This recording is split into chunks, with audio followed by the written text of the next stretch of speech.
नमस्कार मित्रों, नमस्कार। आप सबको मेरा नमस्कार। मेरा नाम अश्विन वैद्य है। आज मैं आपको एक अच्छी बातें सुनाने जा रहा हूँ। जिंदगी से हर पल एक मौज मिली। जिंदगी से हर पल एक मौज मिली, कभी कभी नहीं हर रोज मिली। एक अच्छा दोस्त मांगा था जिंदगी से। एक अच्छा दोस्त मांगा था जिंदगी से, पर मुझे तो यहाँ पूरी विद्वानों की फौज मिली।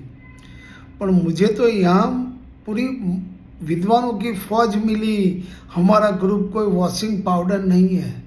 हमारा ग्रुप कोई वॉशिंग पाउडर नहीं है जो पहले इस्तेमाल करे फिर विश्वास करे। हमारा ग्रुप तो जीवन बीमा है, जिंदगी के साथ भी जिंदगी के बाद भी। मुझे नहीं पता कि जो एक बेहतरीन ग्रुप मेंबर हूँ, मुझे नहीं पता कि मैं एक बेहतरीन ग्रुप मेंबर हूँ या नहीं, लेकिन मैं जिस ग्रुप में हूँ उनके सारे मेंबर बहुत बेहतरीन हैं, बहुत बेहतरीन हैं। वो सारे मेरे दोस्तों हैं। Thank you, thank you, thank you.